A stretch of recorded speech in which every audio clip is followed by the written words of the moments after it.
दर्शकबिन नमस्कार। Mountain television HD को नियमित प्रस्तुति कार्यक्रम माउन्टेन संवादमा यहाँहरूलाई स्वागत छ। म राजाराम गौतम। दोस्रो पटक प्रतिनिधि सभा पुनर्स्थापन भए पश्चात 5 राजनैतिक दलको गठबन्धनको नेतृत्व गर्दै नेपाली काङ्ग्रेसका सभापति शेरबहादुर देउवा प्रधानमन्त्री बन्नुभएको छ। प्रधानमन्त्री नियुक्ति भएको चौथो दिनमै शेरबहादुर देउवाले प्रतिनिधि सभामा विश्वासको मत प्राप्त गर्नुभएको छ। अब पुग नपुग 1.5 वर्षको अवधिमा राजनीतिक समीकरण नबदलिए आगामी निर्वाचनसम्म देउवाले सरकारको नेतृत्व गर्ने बाटो खुलेको छ। यसबीचमा नेकपा एमालेको संसदीय दलको बैठकले देउवालाई विश्वासको मत नदिने भनेर निर्णय गरेको भए पनि यो समयमा त्यो कुराले खासै त्यति धेरै तात्विक अर्थ राख्न सकेन। भलै एमाले वरिष्ठ नेता माधव कुमार नेपाल र उहाँ समर्थित सांसदहरूले विश्वासको मतको पक्षमा देखिनुभयो।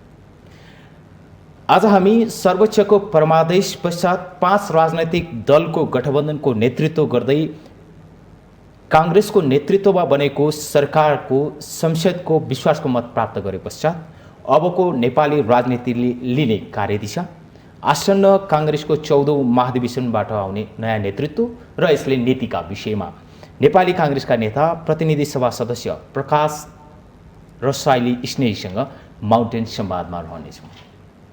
कार्यक्रममा यहाँलाई स्वागत छ। धन्यवाद। दोस्रो पटकको प्रतिनिधि सभा पुनर्स्थापन जुन किसिमले भयो, संसदको पहिलो बैठकमै काङ्ग्रेसका सभापति शेरबहादुर देउवा देशको प्रधानमन्त्री हुनुका साथै विश्वासको मत पनि प्राप्त गर्न सफल हुनुभएको छ। यो किसिमको यो पछिल्लो घटनाक्रमलाई यहाँले कसरी लिनुभएको छ? हैन, यो स्वाभाविक नै हो। किनभने संविधान तह स्वाभाविक, गठबन्धन तह स्वाभाविक, अदालतको निर्णय पनि स्वाभाविक प्रक्रिया नै हो। किनभने आम नेपाली जनता, बुद्धिजीवी, पत्रकार, जो राजनीतिक दलका कार्यकर्ता भन्दा पनि आम नागरिकहरू जसले आम नागरिकका हिसाबले परिवर्तन र क्रान्ति र संविधान निर्माणका निम्ति सधैँभरि सडक र सदनबाट र विभिन्न माध्यमबाट जसरी राज्य सत्ता सञ्चालन र राजनीतिक नेतृत्व गरेका राजनीतिक दलका नेताहरूलाई जसरी सजग गराइरहेका थिए, चेतना प्रवाह गरिरहेका थिए, खबरदारी गरिरहेका थिए, हिजोको परिणाम स्वाभाविक नै हो जस्तो लाग्छ मलाई। एउटा समयमा तपाईँ संसदको प्रतिपक्षमा, तपाईँहरूको पार्टी संसदको प्रतिपक्षमा थियो र वाद विवाद प्रतिवाद चलि नै रहेको थियो। त्यो बेलामा डाक्टर केसी आन्दोलनरत हुनुहुन्थ्यो। दूरदराजमा आन्दोलनरत भइरहँदा तपाईँले डाक्टर केसीको समर्थनमा बोलिरहँदाखेरि यो सरकार कुनै दिन ढल्छ भनेर त्यो बेलामा तपाईँ अनुमान लगाइरहनु भएको थियो। त्यो बेलामा तपाईँ त्यो कुराको वकालत गरिरहनु भएको थियो। आज तपाईँले जे भन्दै हुनुहुन्थ्यो आज त्यस्तै हुँदैछ। हैन, त्यसमा यस्तो थियो, हामीले प्रधानमन्त्री केपी शर्मा ओलीको सरकार बनेको 100 दिन नपुग्दै जब उहाँले विश्वासको मत लिनुभयो, संसदमा उहाँले विपक्षीहरूको विश्वास जित्ने भन्दा पनि विपक्षीहरूलाई आफ्नो विश्वासको मतमा र विश्वास दिलाउने र विश्वासमा लिने वातावरण भन्दा पनि संसदीय प्रक्रिया एउटा ठाउँमा छ। विपक्षीहरूका नेताहरूलाई, विपक्षीको इतिहासलाई, विपक्षीले उहाँलाई सहयोग गरेका कुराले उहाँले एकदम अपमान गर्न थाल्नुभयो। त्यही संसद थियो जो त्यो संसदीय व्यवस्थाको जन्मदाता बिपी कोइराला हो। त्यो संसदीय व्यवस्थापछि को पार्टी बने, नेपाली काङ्ग्रेस बन्यो, नेकपा एमाले बन्यो, माओवादी, तर यो संसदीय व्यवस्थाको जन्मदाता बिपी कोइराला हो नि त। उहाँले संसदमा बिपी कोइराला अपमान गर्नुभयो, गणेशमान सिंहलाई अपमान गर्नुभयो, गिरिजाप्रसाद कोइराला अपमान गर्नुभयो र उहाँले त्यही बिचमा चाहिँ आफ्नो पार्टी जुन संयुक्त घोषणा पत्र निर्माण गरेर उहाँले गठबन्धन बनाउनु भएको थियो, त्यो पार्टीका नेताहरूलाई र आफूभन्दा पहिला पार्टीको नेतृत्व गरेका प्रधानमन्त्री भएका नेताहरूलाई उहाँले अपमान गर्न थाल्नुभयो। र हामीले लागेको थियो मलाई अब यो गठबन्धन धेरै दिन टिक्दैन। अब मैले त्यो मात्र होइन, केपी शर्मा ओलीको 35 दिन नपुग्दै संसदमा मैले एउटा कुरा बोलेको छु, केपी शर्मा ओलीको हातबाट यो मुलुकको समृद्धि पनि हुन सक्दैन, परिवर्तन र क्रान्तिको रक्षा पनि हुन सक्दैन र समृद्धिको यात्रा पुरा पनि हुन सक्दैन, यो संविधान पनि समाप्त हुन्छ भनेर भनेको थिएँ मैले।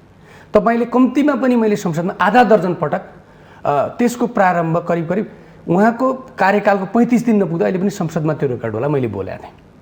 किनभने यो परिवर्तन र क्रान्तिको नेतृत्व गर्दा केपी शर्मा ओलीले सडकबाट कति दिन उहाँले सडकमा आएर नेतृत्व गर्नुभयो र अहिलेको राष्ट्रपति विद्या भण्डारले कति दिन आउनुभयो, जतिखेर नेपालमा गणतन्त्रको नारा उत्कर्षमा पुगेको थियो, अब माओवादी सशस्त्र विद्रोहमा लागेका साथीभाइ कतिपय मानिसहरू पनि हामीसँग सडकमै थिए। सडकको आवाज यति थियो कि सारा 3 करोड नेपाली जनतालाई राजाले या त जेलमा हाल्नुपर्ने या त सद्दाम हुसेन जस्तै डोजरले विभिन्न ग्यासहरूले समाप्त गर्नुपर्ने अवस्था सिर्जना भएको थियो। त्यो बेलासम्म पनि नेपालमा गणतन्त्र आउने भनेको कुरा बैलगाडा चढ अमेरिका जाने भनेर बालकोटबाट बोलिरहेको केपी ओलीले अब यो संविधानको बारेमा संविधान बन्ने बेलामा तपाईँहरूले क्रममा हेर्नुभयो भने समावेशीको समानुपातिको सङ्घीयताको गणतन्त्रको विरोधी स्वरूपका रूपमा उहाँ देखिनु भएको थियो। पछिल्लो पटक उहाँले आफूलाई कसरी अगाडि ल्याउनु भयो भने राष्ट्रियताको मुद्दालाई जसरी उहाँले समात्नु हो र नेपाली जनतालाई भ्रममा दिनुभयो के। मैले संसदमा बोलेको थिएँ, दिनभरि राष्ट्रवादी रातभरि लैनचौरवादी पनि भनेको थिएँ। र जब उहाँले चुच्चे नक्सा निकाल्नुभयो, चुच्चे नक्सा निकालिसकेपछि हाम्रो पार्टीको सभापति प्रधानमन्त्रीले पनि भन्नुभयो कि चुच्चे नक्सा केपी ओलीले मात्रै निकालेको, नेपाली काङ्ग्रेस पार्टी तयार नभएको भए चुच्चे नक्सामा निकाल्न आउँथ्यो, राष्ट्रिय सहमति कायम गर्न सक्नुहुन्थ्यो, 2/3 आउँथ्यो त। हामीले बिना शर्त उहाँले संसदमा पेश गर्ने बित्तिकै पार्टीको 3 घण्टाभित्र पार्टीको केन्द्रीय समितिले सर्वसम्मत र संसदले सर्वसम्मत निर्णय गरेर एकजना सरिता गिरी बाहेक सबै सांसदले मतदान गरे। र पछि के भयो त्यसो क्रमिक रूपमा तपाईँहरूले हेर्नुभयो भने केपी ओली राति 12 बजे 3 घण्टा भारतीय एउटा जासुस संस्थाको व्यक्तिलाई भेट्नुभयो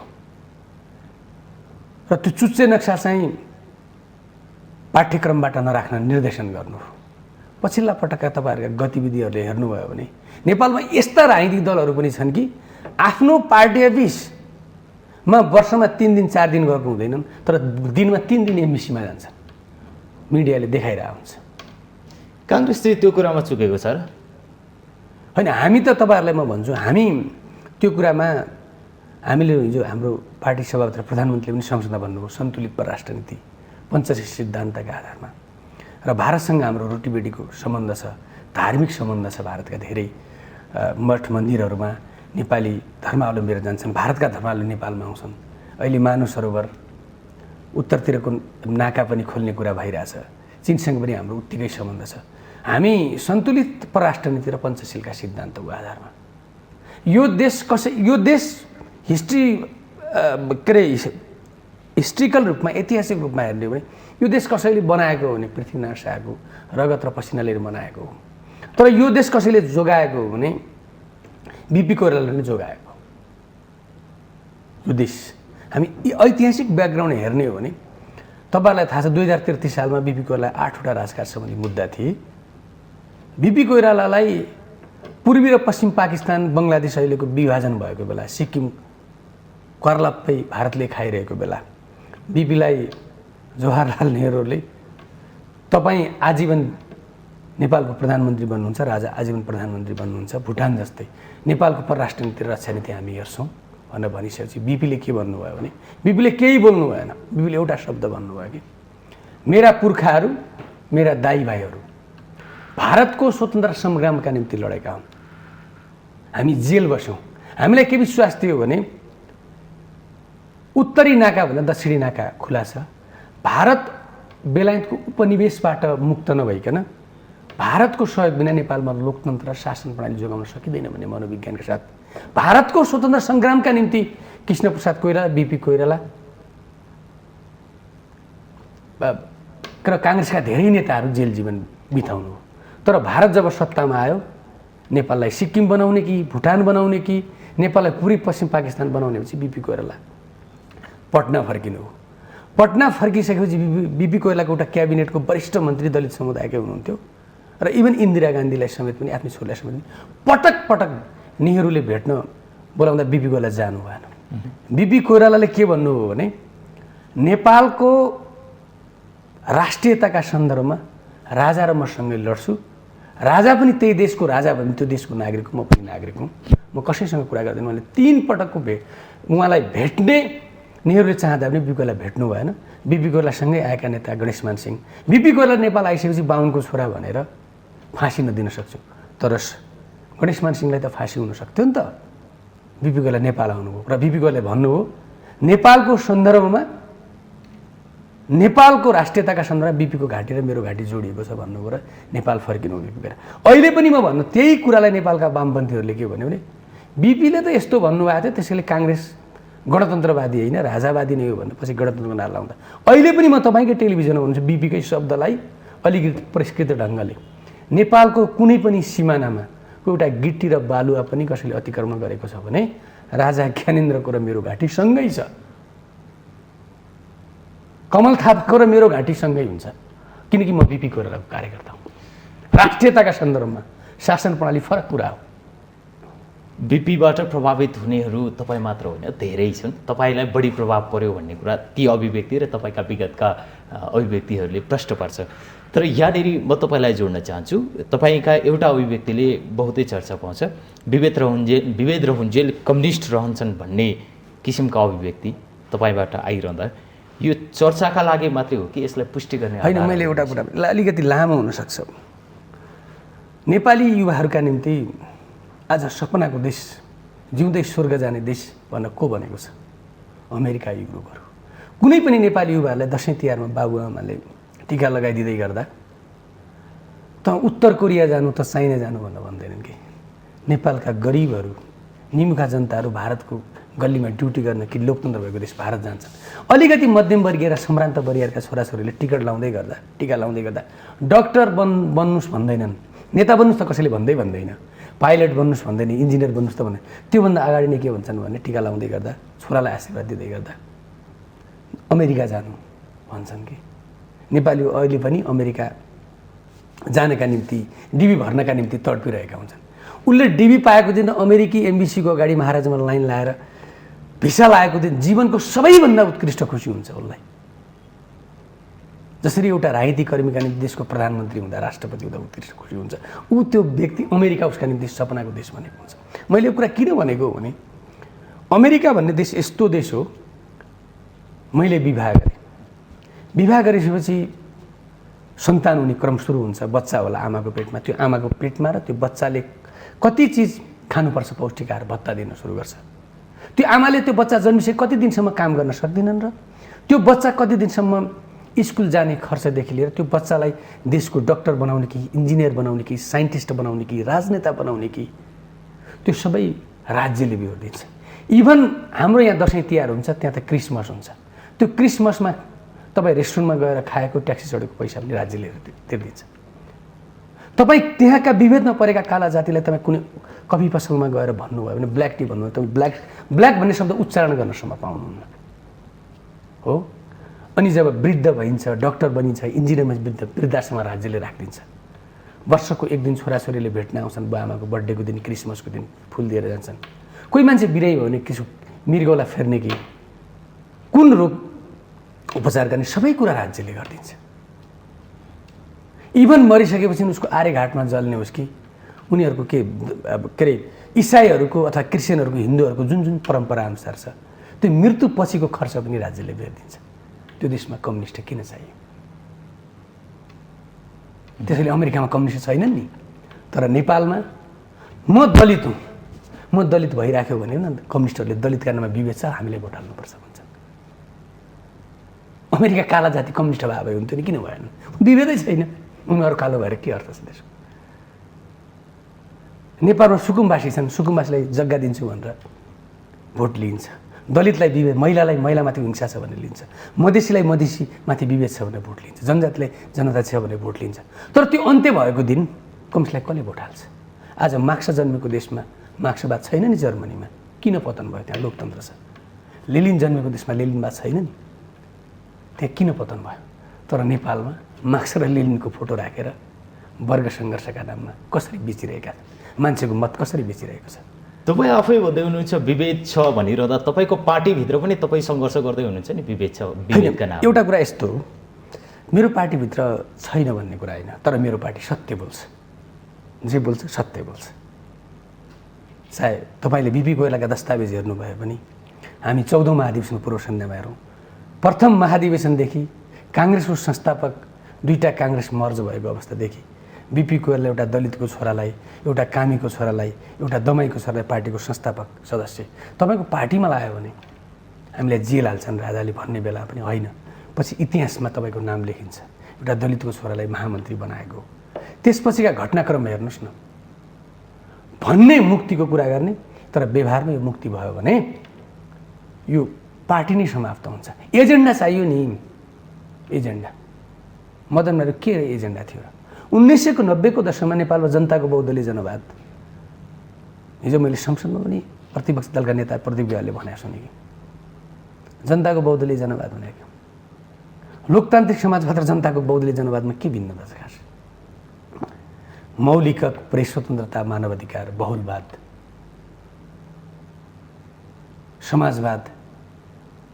अब मदन भण्डारीले 1990 को दशकमा विश्वमा कम्युनिस्टहरू पतनको चरणमा थिए, कम्युनिस्टहरूको सङ्ख्या, देशको सङ्ख्या घट्दै थियो, कम्युनिस्टका विरुद्ध आन्दोलन भइरहेको थियो। अनि नेपालमा पनि कम्युनिस्टहरू ओह्राली लाग्ने अवस्था सिर्जना हुनुपर्छ भने उहाँले के भन्नु भने अब प्रतिस्पर्धाबाट मार्क्स र लेनिनको फोटो राख्ने, नेपालका विभेदमा परेका समुदायका एजेन्डा उठाउने, तर शासन प्रणाली लोकतन्त्र, त्यही होइन बहुदलीय जनवाद बनाए। शासन प्रणाली घोषणापत्र हेर्दै गर्दा, विचार हेर्दै गर्दा कमल थापाको पनि अत्याधिक राम्रो होला नि। तर अब 21औं शताब्दीको नागरिक लोकतन्त्र, स्वतन्त्रता, सामाजिक न्याय, बहुलवाद, प्रेस स्वतन्त्रता, मौलिक हक बिना त्यो मानिसको जीवन पद्धति बनिसकेको छ कि। हिजोको संसदमा विश्वासको मत दिने क्रममा एउटा हेर्ने आम दर्शकलाई चाहिँ त्यो अनौठो थियो, तर राजनीति गर्नेहरूलाई स्वाभाविक पनि लाग्न सक्छ। अन्तिम समयमा आएर विभाजनको अवस्थामा पुगेको जसपाका महन्त ठाकुर पक्षले विश्वासको मत दिनुभयो, काङ्ग्रेसका सभापति शेरबहादुर देउवा प्रधानमन्त्रीमा, यसलाई कसरी हेर्ने? होइन, हिजो पनि केपी ओलीसँग उहाँहरूको गठबन्धन हुँदा करिब करिब 1 दर्जन मन्त्री बन्दा उहाँले के भन्नुभएको थियो भने हामीले नेपाली काङ्ग्रेसका सभापति शेरबहादुर देउवालाई सहयोग गर्नु पऱ्यो भन्दा उहाँले के भन्नुहुन्थ्यो, हामी सरकारसँग वार्ता गरिरहेका छौँ, जो सरकारसँग त्योसँग वार्ता गर्छौँ भन्नुभएको थियो। हामीले स्वाभाविक रूपमा उहाँलाई मत माग्ने, एउटा सत्तासीनबाट स्थिर सरकार र स्थायित्वका निम्ति, संसदको स्थायित्वका निम्ति र जीवन्तताका निम्ति हामीले मत माग्यौँ, उहाँले स्वाभाविक रूपमा मत ल्याउनु हो। र त्यसका प्रति हाम्रो पनि कुनै छलछाम छैन, उहाँसँग कुनै सम्झौता, कुनै परिमार्जन भएको छैन। उहाँसँग जे कुरा भयो, हिजो महन्त ठाकुरले जे बोल्नुभयो त्यो नै वार्ता भने पनि, त्यो पनि प्रतिबद्ध भने पनि, र उहाँको सोधिएका प्रश्नहरू, उहाँले राख्नुभएको विचार हाम्रो सभापति सम्मान्य प्रधानमन्त्रीले जे रुस्टमबाट जवाब दिनुभयो त्यही कुरा हो। र बाँकीका कुराहरूमा त संविधान भने त यो ढुङ्गामा लेखिएको अक्षर अथवा यो अमृत चिज होइन, त जनताको चेतनाको स्तर अनुसार, समाजको चेतनाको स्तर अनुसार, राजनीतिक दलको चेतनाको स्तर अनुसार, आम नागरिकको चेतनाको स्तर अनुसार परिवर्तन हुँदै जाने हो। राजनीतिक मुद्दा त आफूले सकेसम्म आफ्नो सबै अङ्ग भने त राज्य मात्र होइन, न्यायालय छ, संवैधानिक निकायहरू छन्, आफूले सकेसम्म राजनीतिक दलहरूलाई राजनीति गर्ने पाटोमा चाहिँ खुकुलो बनाउने, स्वतन्त्रता बनाउने, उनीहरूका मागलाई सम्बोधन गर्ने कुरा त राज्यको दायित्व नै हो। त्यो कुरा हाम्रो प्रधानमन्त्रीले गर्नुहुन्छ। महन्त ठाकुर पक्षका नेताहरूले उठाएका राजनीतिक मुद्दालाई अबको सरकारले सहजै सम्बोधन गर्न सक्ने अवस्था छ? जस्तो नागरिकताका बारेमा प्रधानमन्त्री केपी शर्मा ओलीले हिजो हामीले अध्यादेश मार्फत ल्याएकोलाई रिपिट गर्नुमा चाहिँ केही उहाँले थप लचिलो बनाउनु भएको छ। त्यसका बारेमा पार्टीभित्र अझै थप त्यसका बारेमा छलफल बहस गरेर नयाँ ढङ्गले जानुपर्छ भन्ने कुरा हो। अब रेशम चौधरीको बारेमा त हाम्रो संसदबाटै हिजो कुरा उठ्यो, उहाँले भन्नुभयो अदालतमा विचाराधीन मुद्दा, 2 तहमा करिब करिब 2 तहबाट फैसला अगाडि आइसकेको मुद्दामा हामीले अदालतलाई हस्तक्षेप गर्न सकिँदैन। स्वतन्त्र न्यायपालिका पदीय के अरे गरिमा र मर्यादा पनि राख्नुपर्छ। अरू घाइतेहरू, अरू जेलमा बसेकाहरूको बारेमा हामी सोच्छौँ र गर्छौँ त भनिसक्नु भएको छ। हामी त्यस बारेमा त सकारात्मक नै छौँ। नेपाली राजनीतिमा देशी विदेशी शक्तिको दृश्य र अदृश्य खेल सधैँभरि भइ नै रहन्छ। कति व्यक्त गर्ने कुरा हुन्छन्, कति अव्यक्त गर्ने कुरा हुन्छन्। पछिल्लो राजनीतिक घटनाक्रमलाई यहाँले कसरी लिनुहुन्छ? होइन, अब नेपाल भूपरिवेष्टित देश हो, ल्यान्डलक कन्ट्री हो, 2टा ठुला देशहरू हाम्रो वरिपरि छन्। सामरिक हिसाबले, अर्थतन्त्रका हिसाबले उनीहरू उकालो लागिरहेका छन्, तर पनि हामी ओह्रालो लागिरहेका छौँ। मूलतः के हो भने नेपालको प्राकृतिक साधन स्रोतमाथि भूराजनीतिक अवस्थाले, सुरक्षाका दृष्टिकोणले नेपालबाट कसैले खतरा नहोस् भन्ने चाहनु स्वाभाविकै हो। तर त्यो कुरालाई हामीले राष्ट्रिय हितमा हाम्रो नेपाली जनताको पक्षमा प्रयोग गर्ने हाम्रो परराष्ट्र नीति हाम्रा राजनेताहरूले हाम्रो सरकारले त्यो कुरा चाहिँ देखाउन सक्नुपर्छ। दोस्रो कुरा म एउटा कुरा भन्छु, नेपालमा नहुने भन्ने कुरा हुँदैन। हामी पनि त अमेरिकाको हाम्रो लेभलमा अमेरिकाको फलानु राष्ट्रपति आइदियो भने हामीले डोनाल्ड ट्रम्पभन्दा आप्रवासी नेपालीहरू अमेरिका बस्न सहज हुन्छ भनेर धेरै हामीले पनि जो बाइडेन आइदिए राम्रो हुन्थ्यो भन्यो होला। अझै शक्तिशाली भएको भए त तपाईँले योभन्दा अगाडिको ट्रम्पको राष्ट्रपति चुनावमा के अरे रसियाले चाहिँ सूचनाका बारेमा धेरै कुराहरू बाहिर आए। शक्तिशाली हुँदै गर्दा संसारलाई आफ्नो नियन्त्रणमा राख्ने अथवा आफ्ना छिमेकीहरूलाई आफू अनुकूल प्रयोग गर्न सक्ने भने त कूटनीति हो। हामीले पनि त भारतलाई चाइनाले आफू अनुकूल प्रयोग गर्न सक्नु पऱ्यो नि त। तर म त्यो कुरा स्वीकार गर्छु। तर नेपाली यो शेरबहादुर प्रधानमन्त्री भइसकेपछि एउटा घटना के देखियो भने नेपाली नेताहरू एक ठाउँमा उभियो भने विदेशीहरूले पनि हाम्रा शुभचिन्तकहरूले पनि त्यो ठाउँमा आउन बाध्य हुनुपर्दो रहेछ भन्ने कुराको सन्देश चाहिँ गयो। सरकार परिवर्तनसँगै परराष्ट्र नीति पनि परिवर्तन हुने देशमा कति अपेक्षा गर्न सकिन्छ? एउटा कुरा म के भन्छु भने हिजो केपी ओलीले के गर्नुभयो त्यो कुरा म अब धेरै कुरा त्यो विश्लेषण गर्न चाहन्न। उहाँ कसरी राष्ट्रवादबाट यो 3 वर्षको राज्य सत्ता टिकाउनका निम्ति लम्परसादवादमा रूपान्तरण गर्न हुनुभयो त्यो कुरा आम नागरिकहरूलाई थाहा नै छ। यसका बारेमा धेरै भन्न चाहन्न। उहाँ कसरी राष्ट्रियताको मामलामा पतन हुनुभयो भन्ने कुरा। तर हाम्रो पार्टीको ऐतिहासिक पृष्ठभूमिदेखि लिएर यो गठबन्धनको एउटा राष्ट्रियता एउटा मोर्चा बनेको छ। असंलग्न परराष्ट्र नीति, पञ्चशीलको सिद्धान्त, नेपाली जनताको स्वाभिमान र हाम्रो भूभाग नेपाली जनताको स्वाभिमान भन्दा हामी कहीँ कतै दायाँ बायाँ हुँदैनौँ। त्यो चुच्चे नक्सा जसरी पाठ्य पुस्तकबाट लोप भयो अब अर्को पटक लोप हुँदैन। अबको सरकारको नीति तथा कार्यक्रम, बजेट लगायतका विषयमा संवैधानिक सङ्कट उत्पन्न हुने अब विज्ञहरूले विश्लेषण गर्न सुरु गरेका छन्। के लाग्छ यहाँलाई? जसरी तपाईँले अब विज्ञहरूले संवैधानिक सङ्कटका बारेमा धेरै कुराहरू गर्नुभएको छ, अब सरकारका धेरै कुराहरू प्राथमिकतामा छन्। हामीले जनताको जीवधनको सुरक्षा सरकारको पहिलो प्राथमिकता हो। खोप अब त हामीलाई सजिलो छ। म त यही तपाईँको महत्त्वपूर्ण टेलिभिजन मार्फत सरकारको पनि र मेरो आफ्नो सत्तासीन पार्टीको पनि हाम्रो आग्रह ध्यान। प्रधानमन्त्री केपी शर्मा ओलीले करिब 60 अर्बको चुनाव गराउँदै हुनुहुन्थ्यो। यदि त्यो 60 अर्बको पैसा रकमान्तर गरेर नेपाली जनतालाई खोप ल्यायौँ भने 3 महिनाभित्र जसरी आज हामी 5 रुपियाँतिर सिटामुलुक गोली सहजै किनेर आउन सक्छौँ नि, त्यस्तो अवस्था हुनसक्छ। त्यो पैसाले मात्रै हामी खोप ल्याउन सक्छौँ। र सरकारले खोपमा र कोरोनामा सरकारले भ्रष्टाचार गर्दैन र त्यसमा कुनै जालझेल छलकपट हुँदैन। हामी खोप ल्याएर जसरी हिजोको प्रदीप ग्यावालीजीले भने जस्तै खोप चाहिँ इन्जेक्सनमा भरिसकेका छ तर लाउन मात्रै बाँकी हो भनेका छन्। तर तपाईँ हेर्नुहुन्छ भने मेडिकलहरूदेखि लिएर सरकारी प्राइभेट हस्पिटलमा खोप लाउनेहरूको लाइन आज पनि कोरोनाबाट आम नागरिकहरू भेन्टिलेटरमा आफ्नो जीवनको अन्तिम लडाइँ लडिरहेका छन्। भ्याक्सिन पाइरहेका छैनन्, राहत दिनुपर्ने अवस्था छ। अब यी हाम्रो सरकारका प्राथमिकता हुन्। जनताको जीवधनको सुरक्षा, मधेस जलमग्न भएको छ, पहाड बाढी पहिरो गएको छ। साँच्चीकै भन्ने हो भने सरकार चाहिँ कछुवाको गतिमा होइन, कछुवा चाहिँ मोनोरेलको गतिमा जान दौड्न जरुरी छ। त्यसका निम्ति हामी एउटा सत्तासीन पार्टीको एउटा जिम्मेवार कार्यकर्ता र संसदको सदस्य भावनाले हामी सरकारलाई त्यतातिर जानका निम्ति हामी अभिप्रेत गरेका गर्छौँ पनि। र सम्माननीय प्रधानमन्त्रीज्यूले संसदमा पनि मेरो पहिलो दायित्व भनेको नेपाली जनताको जीवनको सुरक्षा हो। नेपाली जनता रहे राज्य रहन्छ, राज्य भए संविधान रहन्छ, संविधान रह्यो भने देश रहन्छ भनेर भन्नुभएको छ। हामी त्यता प्रतिबद्ध छौँ। दल छ तर दलको व्हिप लाग्ने अवस्था छैन। तर यो अवस्था कुन बेलासम्म भने सर्वोच्चले हिजोको विश्वासको मत प्रदान नगरुन्जेलसम्मको अवस्थासम्मलाई मात्र यो कुरा कार्यान्वयन हुने देखिन्छ। यो अवस्थामा नेकपा एमालेका नेताहरूले अब सरकारले ल्याउने बजेट तथा नीति कार्यक्रममा सहयोग गर्छन् भन्ने अपेक्षा गर्न सकिन्छ। होइन। यद्यपि एमालेको राजनीति कुन दिशातिर जान्छ त्यो हेर्न बाँकी छ। होइन, यसमा 2-3वटा कुरा छ। जस्तो सम्माननीय राष्ट्रपतिजीले 149 जना सांसदको हस्ताक्षर लिएर जाँदा पनि प्रधानमन्त्री नियुक्ति गर्नु भएन। उहाँ केपी ओलीको प्रभावमा परेर उहाँले दुइटै खारेज गरेर रातारात 2 बजे संसद भङ्ग गर्नुभयो र हामी उहाँको गठबन्धनको सहित एमालेका सांसदहरूसहित हामी सर्वोच्च अदालत गयौँ।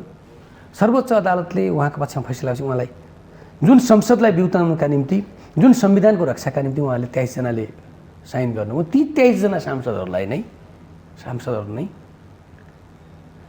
संसद जोगाउनका निम्ति आज प्रधानमन्त्री शेरबहादुर देउवाले संसदबाट विश्वासको मत प्राप्त नगरेको भए राजीनामा दिने र मध्यावधि निर्वाचनको बाटो खोल्न उहाँले संसद जोगाउनका निम्ति त्यो हस्ताक्षरले डोर्याएर लिएर आयो कि संसदमा शेरबहादुर देउवालाई प्रधानमन्त्रीका निम्ति त्यो संसद जोगाउनका निम्ति हो।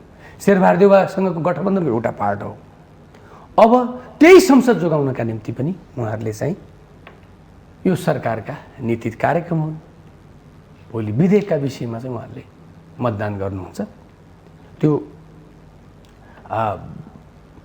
के अरे अदालतको पाटो र कानुनी पाटोको त व्याख्या गर्ने क्रममा होला, व्याख्या पनि हुँदै जालान्। आज धारा 5 सम्मको व्याख्या भयो, त्यसबाट उहाँहरू त्यो लिगबाट बाहिर जानुहुन्न। किनभने संसदमा त हिजो हामीले प्रतिबद्धता जाहेर गऱ्यौँ। अब नेपालका कुनै पनि प्रधानमन्त्रीहरूले सामान्यतया अब आउने संविधान रहेसम्म 5 वर्ष संसद स्थायित्व हुने अवस्था सिर्जना भयो। अनाहकमा नेपाली जनताको माथि ऋण थोपरिने, अनाहकमा चाहेको बेला प्रधानमन्त्रीलाई घरमा नुन बढी परेको छ भने पनि मध्यावधि निर्वाचनमा जाने, कुनै पार्टीभित्रका नेतालाई तहलाउनुपर्छ भने मध्यावधि निर्वाचनमा जाने, राष्ट्रपतिसँग कुरा मिलेन मध्यावधि निर्वाचनमा जाने, गठबन्धनसँग कुरा मिलेन मध्यावधि निर्वाचनमा जाने। अब कहीँ कतै ठाउँ छिद्र छैन। अब त्यसैले नेपालमा स्थायित्व हुन्छ। स्थायित्वका निम्ति सांसदहरूले संसदबाट गर्नुपर्ने र सरकारलाई दिनुपर्ने भूमिकामा हिजो जसरी हामी 165 जना सांसदहरूले विश्वास गरेर नेपाली कांग्रेसका नेता शेरबहादुर देउवालाई मतदान गऱ्यौँ।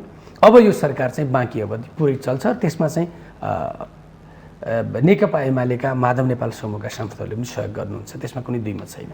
त्यसले कानुनी बाधा अडचन केही पनि हुँदैन। त्यसले फैसलाको म्याच सकियो भनिरहँदाखेरि अझै पनि उहाँहरूसँग समर्थन रहन्छ भन्ने कुरा यहाँहरू विश्वस्त हुनुहुन्छ? होइन, भोलि अब एकपटक अब उहाँले नीति कार्यक्रममा एकपटक, बजेट एकपटक पेस गर्नुपर्छ र बिचमा अब विधेयकहरू पारित हुँदा त त्यतिखेर संसदभित्र रहेको सङ्ख्या, संसदभित्र उपस्थितहरूको सङ्ख्यामा हुन्छ।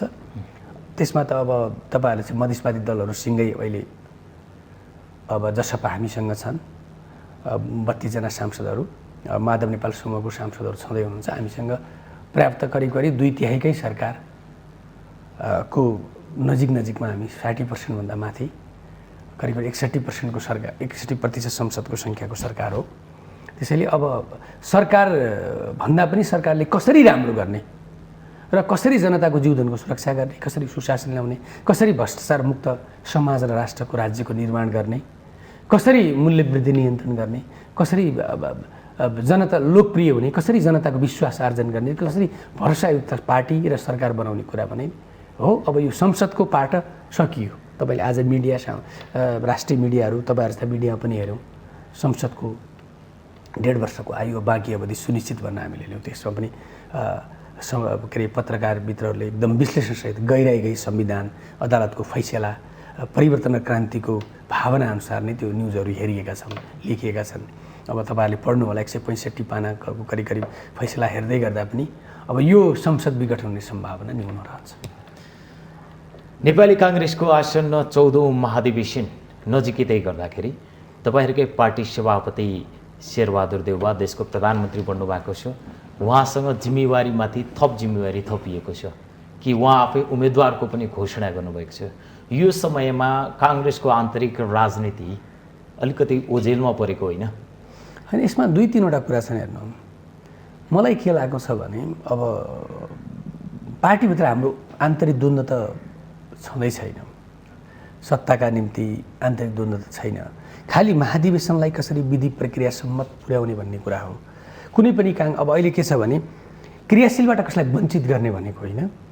किनभने भोलि क्रियाशील कुनै व्यक्ति काङ्ग्रेसको क्रियाशील बन्नका निम्ति कुनै आम नेपाली नागरिक आयो तर उसले काङ्ग्रेस क्रियाशीलबाट वञ्चित गर्यो भने ऊ जीवन त काङ्ग्रेससँग रहन्छ कि रहन्न? उसको नेपाली नागरिक भएका हिसाबले नेपाली काङ्ग्रेसको क्रियाशील सदस्य पाउने, नेपालको पुरानो लोकतान्त्रिक पार्टीको क्रियाशील पाउनुपर्ने उसको नैसर्गिक अधिकार पार्टीमा काम गरेपछि। तर ती कतिपय क्रियाशील सदस्यहरू विधि प्रक्रिया अनुसार छन् कि छैन भन्ने कुरा हाम्रो एउटा अब क्रियाशील सदस्य छानबिन समिति बनेको छ। जो 12 का साथीहरू अनसनमै बस्नु भएको छ पार्टीका नेताहरू। अब त्यसलाई चाहिँ विधिसम्मत एउटा विधि बनाएर करिब न्यूनीकरण गर्ने कुरा भइरहेको छ। तपाईँले भने जस्तै पार्टीको महाधिवेशनको सुनिश्चितताका विषयमा जसो अहिले तराई जलमग्न हुन सक्ने अवस्था छ, पहाडमा बाढी पहिरो भएछ, कोरोनाको प्रकोप छ, राज्यले स्वयं अब हिजोकै सरकारले 15 जनाभन्दा बढी मानिसहरू एक ठाउँमा जम्मा हुन नपाउने भनेका छन्। हाम्रो त कुनै महानगरपालिका वडामा 2000 भन्दा बढी क्रियाशील सदस्य भएको पार्टी पनि हो।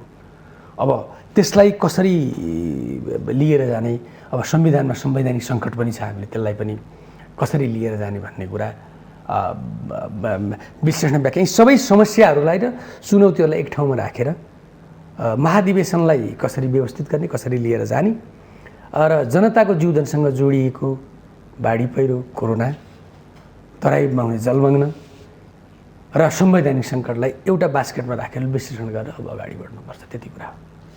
पार्टीभित्र आन्तरिक विवाद छैन भनिरहँदा पनि सानेपामा तपाईँकै नेताहरू आमरण अनसनमा हुनुहुन्छ, यसलाई कसरी लिनु? होइन, यो त फेरि यो शेरबहादुर दाई, रामचन्द्र दाई अथवा आदरणीय नेता शशाङ्क कोइराला, आदरणीय नेता प्रकाशमान सिंह, विमलेन्द्र निधि, डाक्टर रामशरण महत, अर्जुन नरसिंह केसी, शेखर कोइरालाहरू बिचको अथवा विजय गस्ता, विमल निधिहरूको बिचको विवाद होइन नि त। यो त तल्लो लेभलमा हामीले क्रियाशील कसैले अवैधानिक रूपमा क्रियाशीलको सङ्ख्या आफू नेतृत्वमा जबरजस्ती स्थापित हुनका निम्ति बढायो भन्ने हो। कसैले यो क्रियाशीलको विधि पुगेन भनेर न हो। त्यसैले सबैको समस्याको समाधान क्रियाशील सदस्यता विधिपूर्वक एकै ठाउँमा बसेर एउटा विधिमा टेकेर क्रियाशील सदस्यको समाधान हुन्छ। त्यसका निम्ति समय पनि लाग्न सक्छ। एउटा दोस्रो कुरा, अब कुनै निर्वाचन क्षेत्रमा क्रिकेटको नियम लागू हुने, कुनै निर्वाचन क्षेत्रमा भलिबलको नियम लागू हुने, कुनैमा फुटबलको नियम लागू हुने भन्ने हो। जहाँ लागू हुन्छ क्रियाशीलको मापदण्ड जसरी हामीले बनाएका छौँ त्यही मापदण्ड अनुसार क्रियाशील सदस्यताको लागू हुन्छ। त्यसै मापदण्ड अनुसार कोही हार्ने, कोही जित्ने प्रतिस्पर्धा, कोही त्यही मापदण्ड लाउँदा कुनै निर्वाचन क्षेत्रमा हार्ने होला, कुनै मापदण्ड त्यही मापदण्ड लाउँदा कुनै निर्वाचन क्षेत्रमा, कुनै गाउँपालिकामा, कुनै नगरपालिकामा, कुनै वडामा, कुनै प्रदेश क्षेत्रमा, कुनै सङ्घीय क्षेत्रमा हार्ने अवस्था सिर्जना होला। तर देशैभरि 165 निर्वाचन क्षेत्र, 330 प्रदेश निर्वाचन क्षेत्र, 700 स्थानीय क्षेत्र, 6000 भन्दा माथि वडाहरूमा एउटै मापदण्ड अनुसार क्रियाशील सदस्यता बाँड्ने प्रक्रिया भइरहेछ। कतिपय समयका कारण अब हामीले केही कुराहरू समय पनि घर गएकै हो। त्यो कुरा म तपाईँको महत्त्वपूर्ण मिडिया मार्फत रियलाइज गर्छु। बिचमा हामीले 3 वर्षदेखि नै महाधिवेशनको चाँजो पाँचो गरेको भए हाम्रो वैधानिक 4 वर्ष थियो, 1 वर्ष विधान त थप्न पाउने, 6 महिना संविधान त थियो।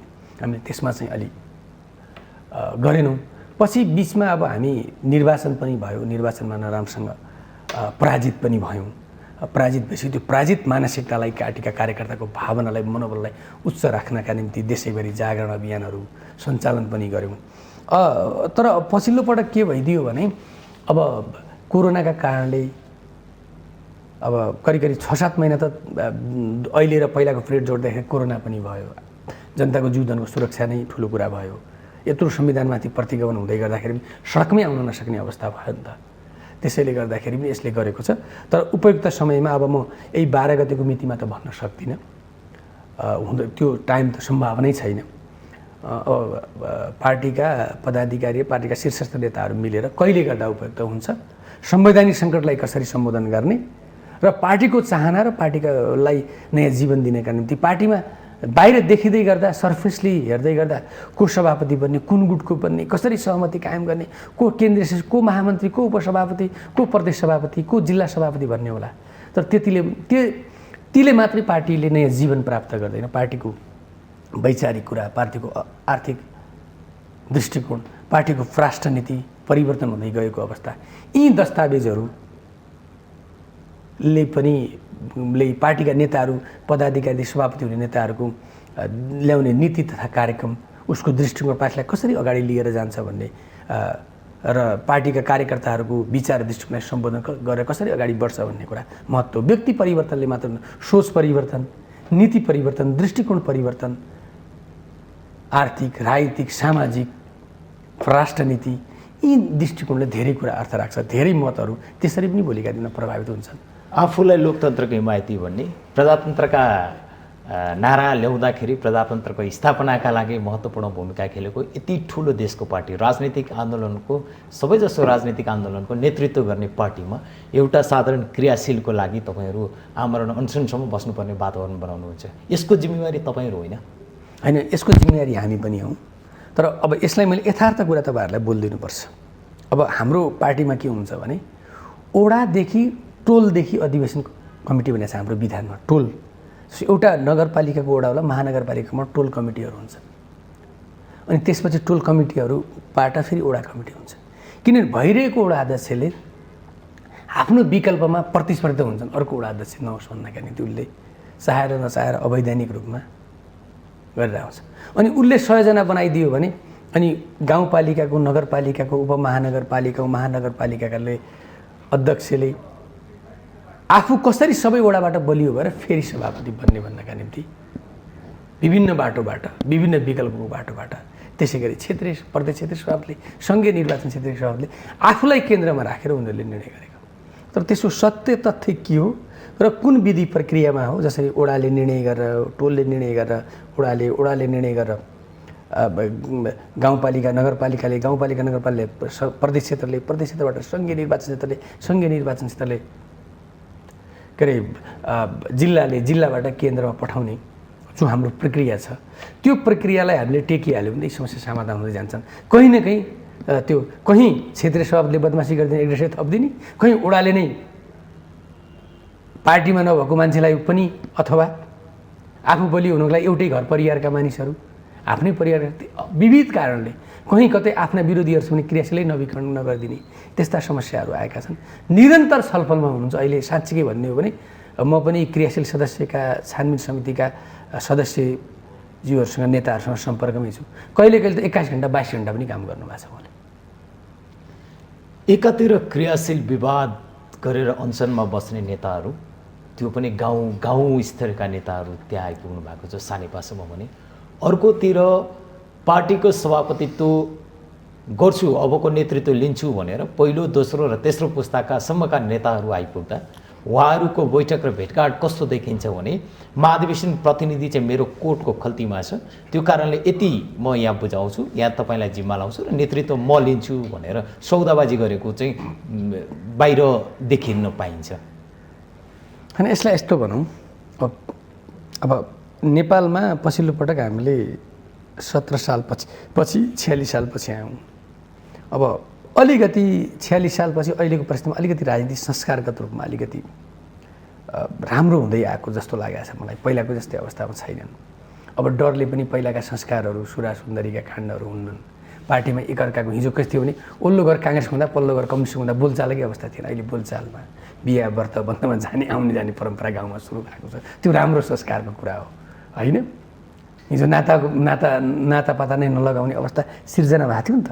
डिरी छुट्टै हुन्थ्यो, घाट छुट्टै हुन्थ्यो। घाट त्यति मात्र, पानी लिन जाँदाखेरि एउटै धारामा नजान सक्ने अवस्था सिर्जना भएको थियो। आज त्यो संस्कार विकसित भएको छ सकारात्मक ढङ्गले। मैले खालि के भनेको भने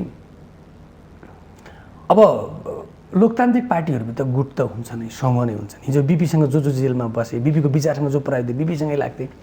गणेश मानजीसँग जो जेलमा पढे, गणेश मानजीको जसले अडानमा हुन्थ्यो गणेश मानजीसँगै हिँड्थे। सुर्ण शंसको विवाहसँग जो थिए उनी हुन्थे। किशुनजीसँग, गिर्जाहरूसँग जो जेलमा बसे, जो बढी सामिप्यतामा भए, जो तत्कालीन इस्युले बढी प्रभावित गर्यो, ती नेताहरू तत्कालीन इस्युमा त्यही ठाउँमा एक ठाउँमा हुन्थे। गुट समूह त हुन्छन् नै। विचार र नीतिसँग प्रभावित हुनुपर्ने ठाउँमा यो समयमा शक्तिसँग बढी प्रभावित होइन। यस्तो छ, अब महाधिवेशनमा हाम्रो पार्टीभित्र मात्र होइन अरू पार्टीहरूमा पनि महाधिवेशनको ताका, विशेष गरी महाधिवेशन ताका बढी नेतृत्वमै आफ्नो विचार दृष्टिकोण लागू गर्नका निम्ति नेतृत्वमा जान चाहनु सबैको स्वाभाविक प्रक्रिया हो। अब पछिल्लो पटक हाम्रो पार्टीमा पुस्ताको कुरा पनि आएको छ। अब नयाँ पुस्तालाई नेतृत्व हस्तान्तरण गर्नुपर्छ भन्ने पनि आएको छ। पुराना पुस्ताका मानिसहरूले हामीलाई के आरोप लगाएर हटाउने हामीसँग के छ भन्ने आछ। तर मेरो एउटा दृष्टिकोण प्रष्ट के छ भने अझै सभापतिका उम्मेदवारहरूको आफ्नो नीति, कार्यक्रम कार्यकर्ताका बिचमा आइसकेको छैन, जनताका बिचमा आइसकेको छैन। त्यसमा छलफल बहस हुन व्यापक समय पनि बाँकी छ र उहाँका दृष्टिकोण पनि आउनुपर्छ बाहिर। अर्को कुरा, यो नेपाली काङ्ग्रेसको महाधिवेशन 80% केन्द्रीय समिति, नेपाली काङ्ग्रेस सर्वोच्च निकाय केन्द्रीय समिति 80% युवाको बाहुल्यता रहन्छ। तर नेतृत्वको बारेमा पुराना पुस्ताको लगानी र अनुभव, नयाँ पुस्ताको क्रियाशीलता र क्षमता र को फ्युजनबाट पार्टीलाई अगाडि लिएर जानुपर्छ। भनेको पार्टी नयाँ पुस्ताले चलाउने, देशका राजनीतिक अङ्गहरूमा पुरानो पुस्ता जानुपर्छ होइन, त्यस्तो होइन। मैले भन्न खोजेको कुरा के हो भने पुराना पुस्तासँग कि त हामीले उहाँलाई कन्भिन्स गरेर सम्मानसहित उहाँहरूको बैगर पार्टीबाट विदा गर्नु पर्यो, नभए उहाँलाई त्यो पनि गर्न नसक्ने हो भने त हामीले उहाँहरूलाई पनि सम्मान गर्दै पार्टीमा अगाडि राख्दै सबै निर्णायक तहमा चाहिँ सबै उहाँहरूको वरिपरि हात, औँला, खुट्टा, ब्रेन, आँखा, नाक, मुख, शरीर चलाउने अङ्गहरू हामी युवा पुस्ताका मानिसहरू भइदिएर उहाँलाई सही ट्र्याकमा लिएर जानु पर्यो।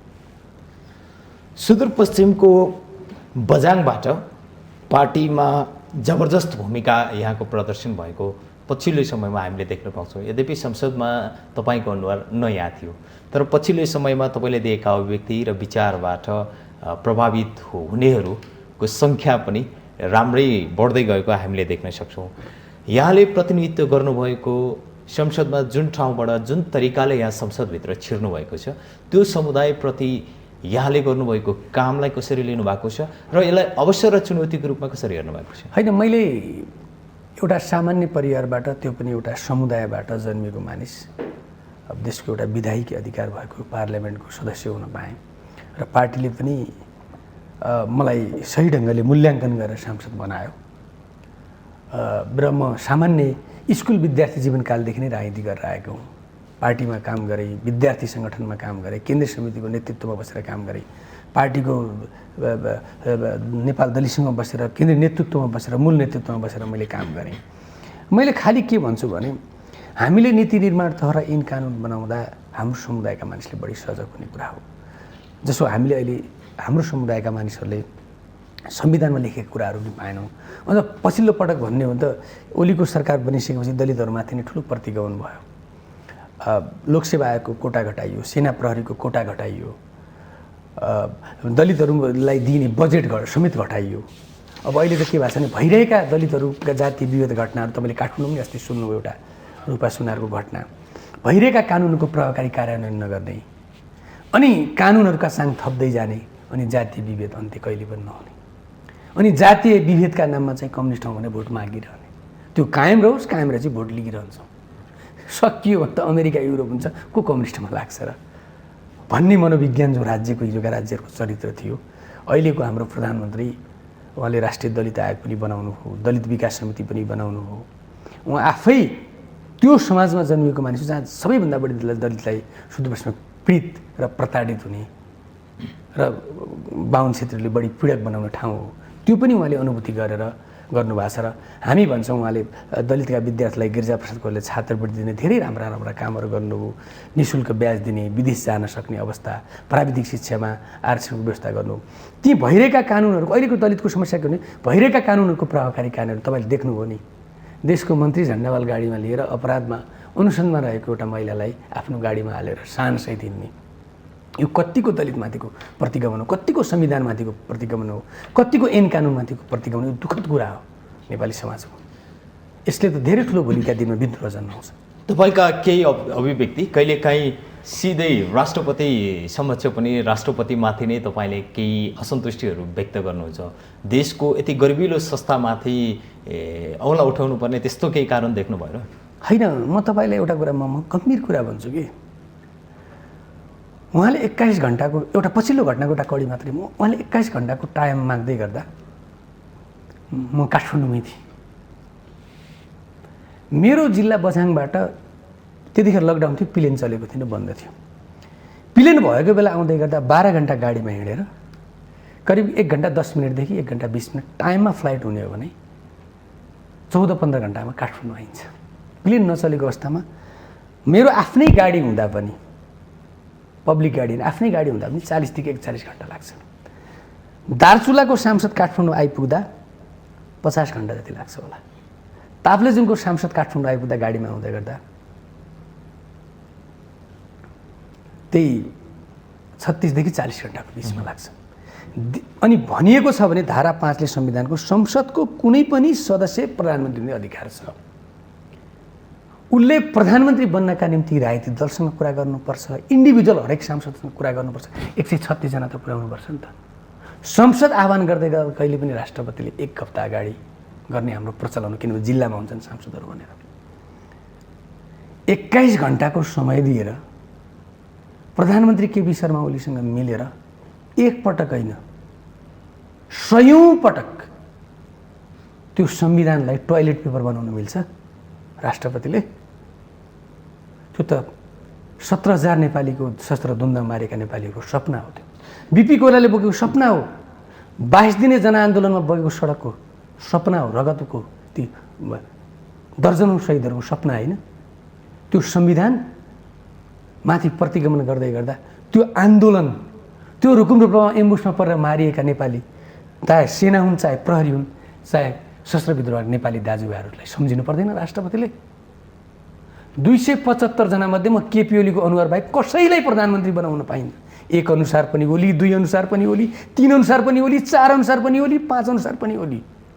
हस्, यहाँले आफ्नो अमूल्य समय हामीलाई उपलब्ध गराउनुभयो, त्यसको लागि यहाँहरूप्रति हामी आभारी छौँ। धेरै धेरै धन्यवाद। दर्शकबिन, आज हामीले सर्वोच्चको परमादेश पश्चात 5 राजनीतिक दलको गठबन्धनको नेतृत्व गर्दै काङ्ग्रेसको नेतृत्वमा बनेको सरकारले संसदमा विश्वासको मत गरे पश्चातको अबको नेपाली राजनीतिले लिने बाटो, आसन काङ्ग्रेसको 14औं महाधिवेशनबाट आउने नयाँ नेतृत्व र नयाँ नेतृत्वले लिने नीतिका विषयमा नेपाली काङ्ग्रेसका नेता प्रतिनिधि सभा सदस्य प्रकाश रसाइली स्नेहीसँग कुराकानी गरौँ।